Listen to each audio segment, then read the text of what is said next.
Assalamualaikum warahmatullahi wabarakatuh. Perkenalkan, nama saya Ade Farhan dari kelas 2B Manajemen Reguler dengan NIM 201111126. Di video 3 ini saya akan menjelaskan tentang strategi ekonomi sektor pertanian di tengah pandemi corona atau biasa disebut COVID-19.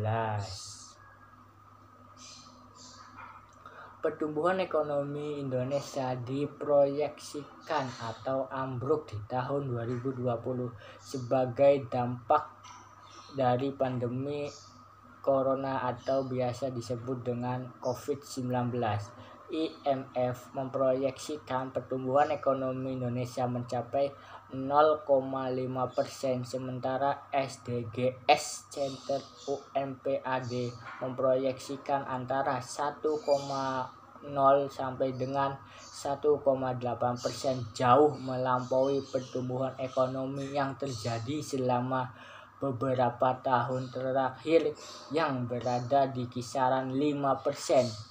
Dalam analisis outlook ekonomi yang dilakukan UNPAD, pertumbuhan ekonomi Jawa Barat bahkan bisa turun lebih besar dari nasional menjadi antara -2,1% atau skenario pesimis dan 0,6% skenario optimis.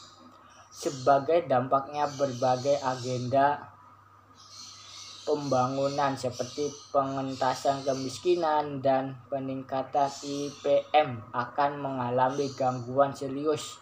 Pengangguran diprediksi akan meningkat dari 8% di tahun 2019 mencapai 12% dalam skenario terparah.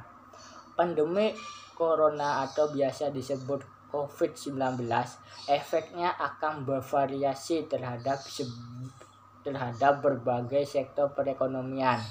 Analisis SDGs Center UNPAD misalnya memprediksi salah satu sektor yang akan terkena dampak parah adalah sektor terkait pariwisata. Sementara itu BPS melaporkan perekonomian Bali Nusa Tenggara misalnya selama kuartal pertama tahun 2020 mengalami kontraksi sebesar hampir 7%, terparah di seluruh Indonesia. Ini pun belum memasukkan dampak dari perbatasan sosial karena krisis pandemi corona baru mulai di bulan April 2020. Ketika itu terjadi sektor manufaktur dan industri secara umum akan terkena dampak cukup masif. Sekian, terima kasih. Wassalamualaikum warahmatullahi wabarakatuh.